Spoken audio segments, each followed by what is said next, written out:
Coming up on the Just Fantasy Baseball podcast, I'm Rami Lavi, and I break down what a auction fantasy baseball draft looks like. I had my auction draft last week, and I broke it down, my picks, some of my picks that I thought were great, some of them that I thought were terrible, some spots that I really wanted someone and I wasn't able to get them because I was short on money or because I couldn't pull the trigger and I was upset about it. Lots of different things to talk about when it comes to fantasy baseball auction drafts in particular. So all of that is coming up right after this on the Just Fantasy Baseball podcast. Stay tuned.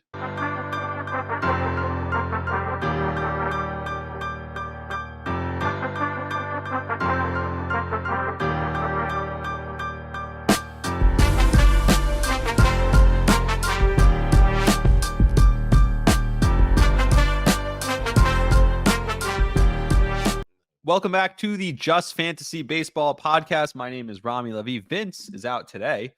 Today is Monday, and so we'll do something a little fun. As you all know, if you've been listening to this show, I'm not exactly the fantasy baseball expert. That's Vince's job, and he's great at it. It's incredible. I don't know how last show went with him hosting, and I don't know how this show is going to go with me as the fantasy baseball guy. That's why we work so great together. But we have a special treat today because a lot of the shows that we've done so far, we've talked about drafts. And one of the things that I bring to the table, it's a little bit different than Vince, is I love auction drafts in any leagues. I think if you are playing fantasy sports, you should do an auction draft. Maybe if you're used to doing a regular snake draft and that's what you're into, I get it. And that's what you're used to. Do that too. That's fine. But it's almost like, now that I've done a few auction drafts, it feels like graduating. It's like I've graduated from doing snake drafts to auction drafts. It's like the big leagues. It's like taking it to the next level of fantasy sports. And I really mean that. And no disrespect to anyone who likes to do fantasy drafts that are regular, snake drafts. That's fun too. I get it. But this is a whole new level. It's a whole different ball game. Every pick, you're on the clock, right? So you're not sitting there waiting for your turn. There's no downtime. There's no, oh, this guy snagged the guy that I wanted. You have a shot to get every single guy that you want in this draft. The way it works is when it's your turn or anyone's turn, they nominate a player. So you nominate someone. And after someone is nominated, everyone has an opportunity to bid on that person. And there's a countdown clock, and whoever has them at the end gets them. And, obviously it resets every time someone puts a new bid in. The last 10 seconds of the clock reset a little bit. So it's not like, oh my God, I wanted to put my bid in. Now, sometimes that happens where you're debating, should I put a bid in? Should I not put a bid in? And then you miss out on a guy that you really wanted. It actually happened with one of the guys I really wanted. You'll hear about that in this draft. It happened a few times because you're really making decisions, but you get it. Everyone has a budget. It was $260 to fill a 25-man roster. So you have to figure out, how am I going to fill this roster? And as you'll hear, a lot of the times, the person that you are nominating early in the draft is someone that you think is going to go for a lot of money, but you don't want, because you want other people to spend their money so that when the guys you want come around, and at least this is my strategy, the guys you want come around, at that point, they're still available, right? You still have a lot of capital available to spend on the guys that you really want. So it's a really cool way. You're involved every pick. It could take like 2 hours. It's a live draft. It's really fun. And I just want to take you guys through what my draft looked like. I will get you my final results of my roster, but I wanted to hit on a few different things as we go along here. So that's what we're going to do today. We're going to talk about my fantasy baseball draft. This is not the league I'm in with Vince. We're going to recap that at some point. We still have relief pitchers to get to that we have to break down. We've broken down all the other positions: catcher, outfield, first base, second base, etc. You know the positions. But I want to take you through what an auction draft, and if you've never done this before, then I suggest joining a free league, maybe with a few friends. It would be better with friends. The one thing you don't want with an auction draft is no one can be on auto draft, because then, it'll automatically put in bids and it just gets weird. And like the whole bidding gets thrown off. So you need to have a live draft with people. But if you want to try it, I strongly suggest it. There's still plenty of time. Also, you can start your draft after the initial Sewell games. You could start your draft next week still. So there's still plenty of time ahead of a lot of drafts. A lot of leagues aren't even including these games in the stats for week 1 because it's only 2 teams playing. So there's a ton of stuff to break down when we talk about that. And I really think we still have a full week because Monday now, and opening day is not till next Thursday, the real opening day. So you still have a full week and a half to get your drafts in. And I think if you are considering it, Maybe it's not your big league. Maybe it's not your, maybe you do it as a side league. Maybe you just do a couple of mock drafts that are auction drafts. But I strongly suggest anyone who's into fantasy baseball does a mock draft. And let me take you through how it went. So Juan Soto was the first guy nominated, and the guy whose team name is now appropriately Obi-Wan Kenobi, Juan Soto. And he paid $49 for Juan Soto. So you kind of get the idea. Okay, the market is set. Right away, the market is set. Now, Aaron Judge was the second person nominated. He also went for $49. So you're starting to get an idea. Okay, Juan Soto, Aaron Judge kind of went for the same thing, which makes sense. When we talked about the tiers, Vince and I, we talked about Aaron Judge and Juan Soto kind of being in the same tier. That third outfield tier, I think, was where we put them. So if that's $49, these are some of the top players in the league. Shohei Ohtani was nominated next. He went for 52. I think that's an overpay. But let's get to the biggest name, which was the first name off the board, which was Ronald Acuna. He went for $68. Now, that was the first guy I bid on. I didn't bid on anyone prior to Ronald Acuna. He went for $68.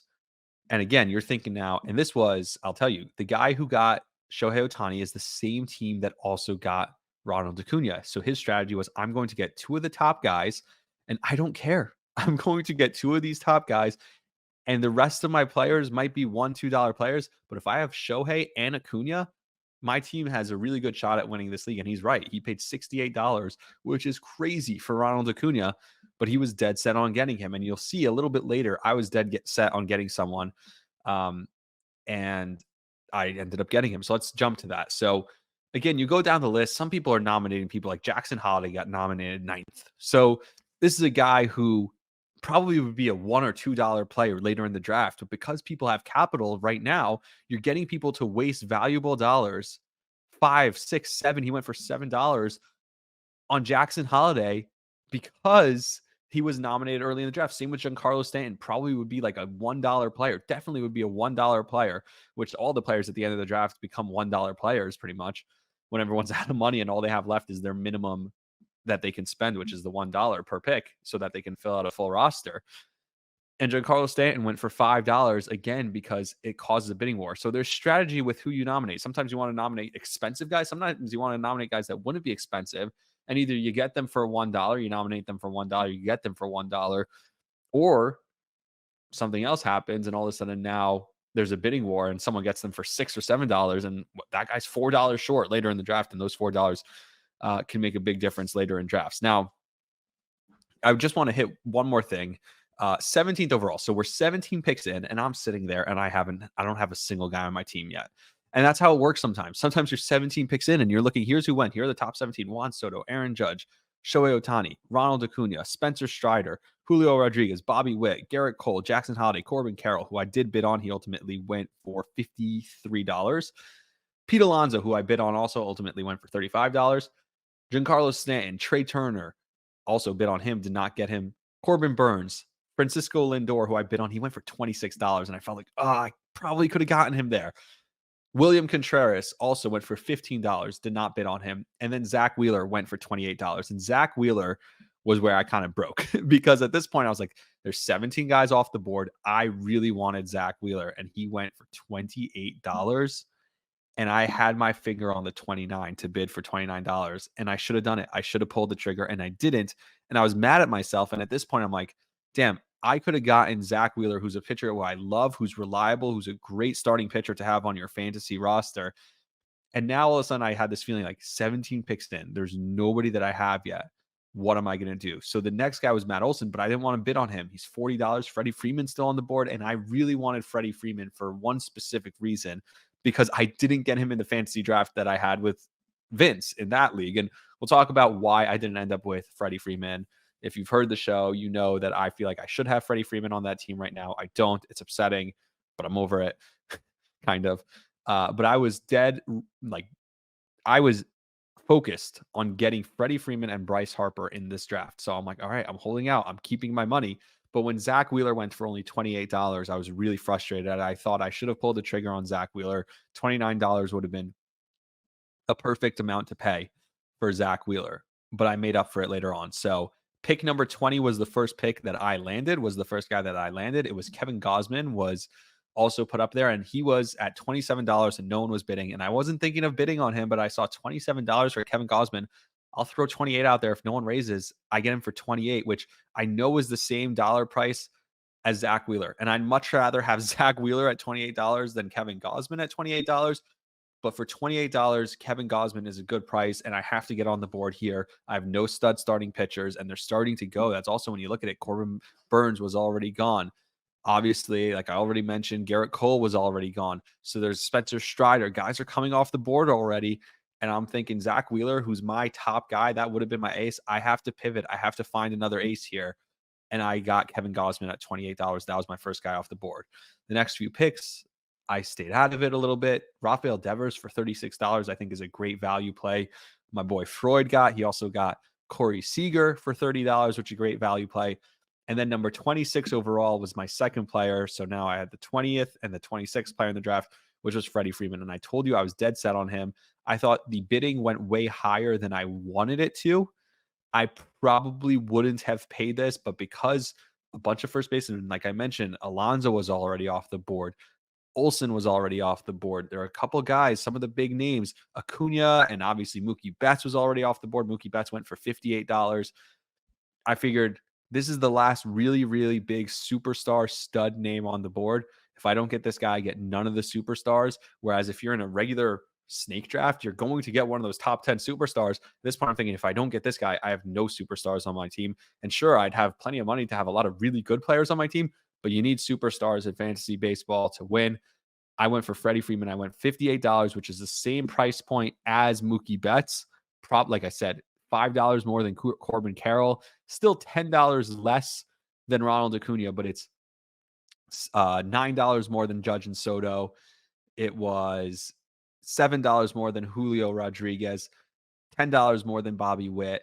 So again, I paid a really high price because I waited and I was so dead set on getting him. And I think Mookie Betts going for 58 also is because there weren't that many superstars left.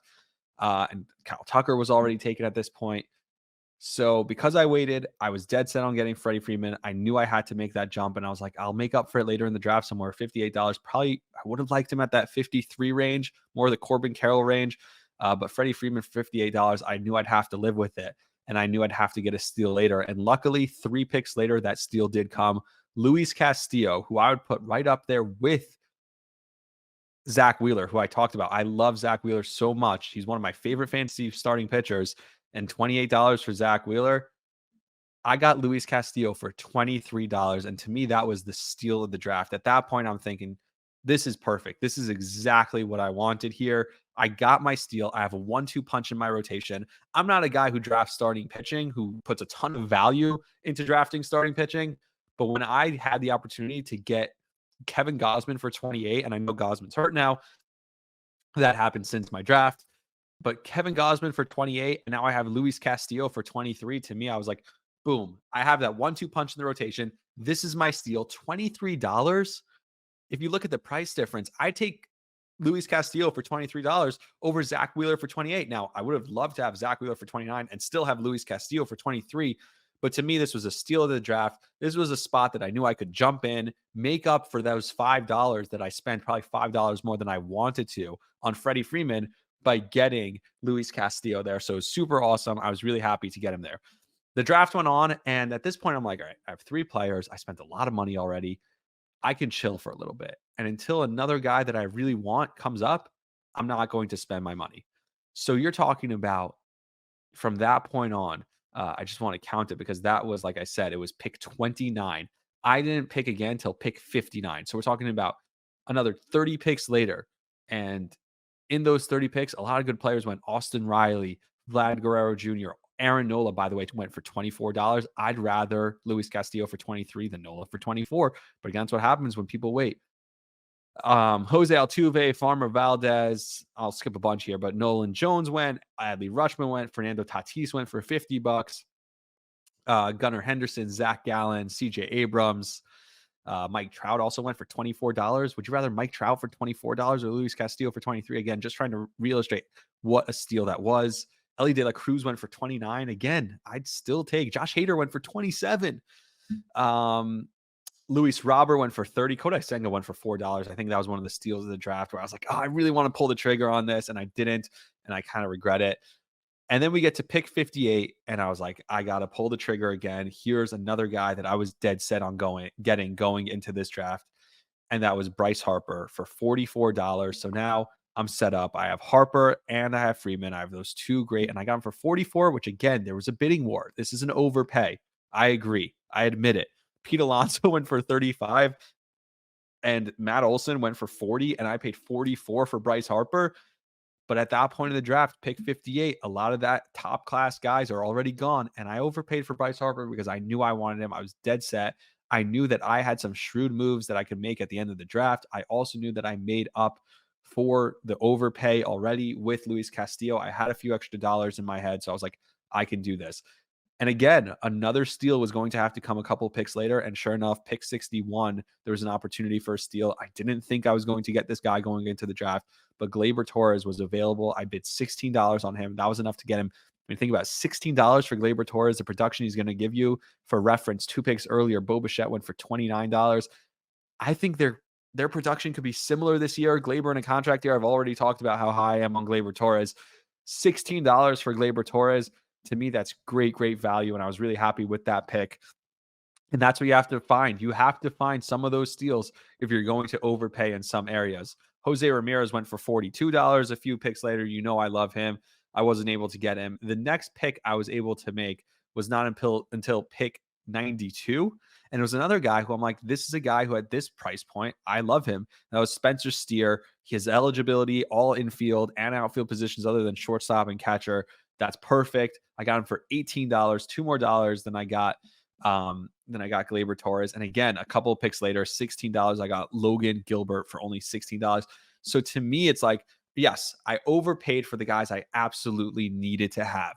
For Bryce Harper, I overpaid. I paid $44. Obviously, the $58 that I paid. The Kevin Gausman, $28, which I didn't love, but it was almost like I was chasing because I was upset at myself for missing out on the $29 that I didn't pay for Zach Wheeler. But then you make up for it by getting guys like Luis Castillo for 23, getting guys like Spencer Steer for $18 or Gleyber Torres for 16, or now again, Logan Gilbert for $16. You make up for those little overpays, if you will. Like Zach Eflin went for $18 2 picks after I got Logan Gilbert. Tell me right now, who would you rather have, Logan Gilbert for $16 or Zach Eflin for $18? So it's really, you got to be smart playing that game. Know where you are. Jump on the guys that you absolutely need to have and rely on yourself to make shrewd steal type moves later in the draft. And one of those is a guy that I was talking about, and a guy that a lot of people were down on us on this podcast for discussing, was Xander Bogaerts. We were kind of down on Xander Bogaerts, and people were saying, no, the situation in San Diego is going to be so much better this year that Xander Bogaerts is going to have a bounce back year. And for $10, I was able to get Xander Bogaerts. And to me, I was like, $10 for Xander Bogaerts. Brandon Nimmo went for $16. Of course I could get, now again, this is a New York based league, a lot of guys from New York, but Xander Bogaerts for $10, I don't care if he's not my favorite shortstop in the draft. I still think he's going to be good just because we were a little low on him, obviously, when we were talking about our rankings. But this guy for $10 in an auction draft, that's a great pick on my part. Another great pick, another guy that I looked at as a steal. Now, my first big mistake after I picked up Jeff McNeil for $4, my first big mistake was here. Michael King, I spent $8 on. That's an overpay. Michael King is a really good pitcher, and I love him, and he could sometimes get you saves. He could sometimes get you wins. He can mix and match. And at that point, I was a little bit desperate for saves, and I overpaid for him. $8 is not worth it for Michael King because he's not going to get you enough of anything, because he's kind of undefined. If you're in a league that includes holds, that would be really good for him. Obviously, you get you strikeouts. You could pitch every day. In a league where it's a daily league that you have to reset your lineup every day, you could pretty much plug him in almost every day and just assume he's going to get you innings and get you strikeouts and get you ERA and get you whip, all those things. But I do think at that point that was a bit of an overpay for me, and it really cost me because guys like Spencer Torkelson went for $7 later, and I couldn't go higher on them, and that's frustrating. Guys like Francisco Alvarez went for $7. And after that point that I spent that $8, it really kind of messed me up the rest of the draft. And I knew the rest of the draft, I'd have to make some more shrewd decisions and find value where I could. Another guy, and this was, again, back-to-back picks where I overspent on one guy, and I know I overspent on this guy, but it was another guy that I almost had to have, and that was Evan Carter. I really wanted to have Evan Carter. I spent $16. I ended up getting in a bidding war for him. I didn't want to spend $16 on Evan Carter, but you make up for it. The very next pick, Lane Thomas from Washington, a guy I talked up a lot on our podcast. I got him for $5. Again, the point is, find the value, and it doesn't, sometimes you can overpay. Don't be afraid. And that's what I was so afraid of. And that's what really messed me up with the Zach Wheeler. It all comes back to the Zach Wheeler thing, because I was so messed up for, oh man, I was biting myself. Like, what, who cares? So you overpaid a little bit. If there's a guy you really want, you overpaid a little bit. You have to trust that you'll make up for it by getting a few steals later on. And so I did. Yes, sure, I overpaid for Evan Carter at $16, but I got Lane Thomas for $5 later, the very next pick, and it kind of made up for it. Still, a guy like Tasker Hernandez, who was $6, who I would have really wanted for $6, but I was at the point of the draft where I needed guys for $1 or $2. And one of those first guys, my first $1 guy, I nominated him. I got him for $1 and nobody bid on him. And this is the end of the draft where people are all of a sudden just, you throw $1 at someone. And if you don't have $2, like I wanted Yoshida, but I couldn't bid more on him. And he went to somewhere else. I wanted Alec Boehm. I couldn't. And this was my mistake. Alec Boehm was my last $2 player, the last guy I was able to spend $2 on. And I hit the $2, and that was it. And that was my last $2. But TJ Friedel, I nominated for $1. Nobody bid against me. I got him. That was huge for me. We go a little bit later. A few other guys that I really wanted, if we find them here. Sorry, I'm just looking through the rest of the draft. Like Shane Baz, another guy. Somebody put him up there and I couldn't bid on him. Mitch Keller, somebody put him up there. I couldn't bid on him. So at that point, I was out of my budget, and the only players I can get were players that I nominated for bidding. And even then, people could come in. Logan O'Hoppe was another guy. I nominated him, and somebody showed up and grabbed him for $2 because they knew I couldn't outbid them with $3. I ended up with Bo Naylor as my catcher. And now I won't go through the rest of the draft, but I will take you through my roster and tell you how it turned out. And if you've never done a auction draft before, you now read this roster and it might not read as, oh, wait, what pick did you have? Did you have the 6th pick and then you came back around with the 18th overall pick? That's generally how we judge drafts. But when you look at this one, my catcher is Bo Naylor. My first baseman is Freddie Freeman. Second baseman is Gleyber Torres. Third baseman is Spencer Steer. Xander Bogaerts is my shortstop. My outfield is Jeff McNeil, Evan Carter, Lane Thomas, and TJ Friedel. My utility guys are Bryce Harper and Alec Boehm. On my bench, I have Luis Rengifo, Ezekiel Duran, Matt Chapman, which I think is great value. I got him for $1 also. Matt Chapman for $1. That's high upside. That's great. That's end of the draft, back end of the draft. And Jason Dominguez, who I also got for $1, who I'm going to stash on my IL. I have him in both my leagues. I took him with the second to last pick in my other draft, stash him on my IL. And maybe he could win me the league if he comes back and is the guy he was when he came up with the Yankees for that short stretch last year. And then the pitching side, I have Luis Castillo. I have Jose Leclerc. I'm definitely pronouncing that wrong. I have Garrett Whitlock, who I love. He's a swing guy. Michael King, who I still like. I did overpay for him, but I like him. Logan Gilbert, who I got for a steal. And listen to some of these $1 guys that I got at the back end of the draft. Obviously, Gosman I talked about. Listen to some of these back end of the draft guys. Shota Imanaga, got for $1. Brian Bayo, I got for $1. Kyle Harrison from San Francisco, I got for $1. Gavin Stone from LA. Tyler Wells. At that point, I'm like, all right, I overpaid some places. Some guys got stolen from me because I didn't have any money left. That's fine. I was able to make the most. All these high upside guys. I know Vince always talks about the floor guys. I love these high upside guys. If some of these high upside guys pan out, I think I'm going to have a really good season. So again, you have the strategy I would say is when you're nominate either guys that should be $1 player, and now there's going to be a bidding war for maybe $3 or $4, but you're okay with getting them for $1 if no one bids on them, or nominate guys that are going to be a crazy bidding war, but you have zero intention of getting them. And that way, when everyone else's money dries out and the players you really want, to me, I was targeting Freddie Freeman in this draft. I needed to have Freddie Freeman. I needed to have Evan Carter. I needed to have Bryce Harper. Those are guys I needed to have. And when they came up, I made sure to get them. And then find your steals where you can. The Xander Bogaerts for $10, the Gleyber Torres for $16, Lane Thomas for $5. Obviously Ezekiel Duran for $1, Matt Chapman for $1, Luis Castillo, I think my steal of the draft still for $23. You can live with a few mistakes. Logan Gilbert for $16, a great steal. you can live with a few mistakes if you're smart and you're shrewd with how you attack the rest of your draft beyond the mistakes. So that's my advice to you. I hope you enjoyed this episode. Again, just a little bit of a recap of what a auction draft looks like. I hope that gives you more of an idea. If you've never done it before, you kind of have an idea of what it'll look like for you going forward. If you've done auction drafts before and you're listening to this and you're kind of like, oh, this is a different strategy, or maybe this guy's an idiot, he doesn't know what he's talking about. That's fine too. I'm just here to try and kind of share my story, and we'll go through my draft. Like I said, those were I talked about some of my wins, some of my biggest losses. To me, the win ultimately is getting the guys you really want. You're going to have mistakes. Like I said, you're going to have regrets, but don't dwell on those. Don't let those affect the rest of the picks. That goes for any kind of fantasy baseball draft. You pick who you really, really want. And if you're dead set on getting a guy, it's okay to overbid for some guys as long as you can make up for it with some shrewd decisions later on. Next time, I think will be Thursday's episode, where I will be hosting again with Vince. And then I'll be back on WFAN, hosting my second live radio show on WFAN for 5 hours from midnight to 5 a.m. on Thursday night into Friday morning after the first tournament games of college basketball. March Madness, so it'll be a really fun time. And it's also less than a week from opening day at that point. So I'll be talking baseball also on the fan. So tune in on the Odyssey app, obviously, or if you're in New York on WFAN 1019 FM or 660 on the AM dial.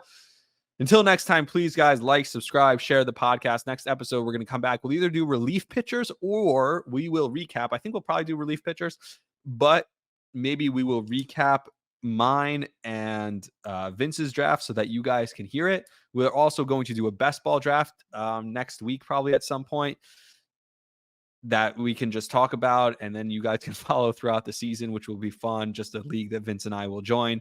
But we'll recap the league, the Sandlot League, then that Vince and I are in, and how our draft went there. That draft is complete now. It took a week and 2 days to complete the draft, but it is complete. And so that's really fun for everyone involved. I'm really glad it's over with. Although I'm happy with how my draft went. I will say that I still don't understand the slow draft. I'm happy with how my draft went. Vince is a great, I hope he's not listening. Vince is a great commissioner. I still should have had Freddie Freeman. That's okay. I love my picks. I love who I have. And until next time, please like and subscribe. Share the podcast with a friend. It really helps us grow. I will see you all again. My name is Rami Lavi. Peace.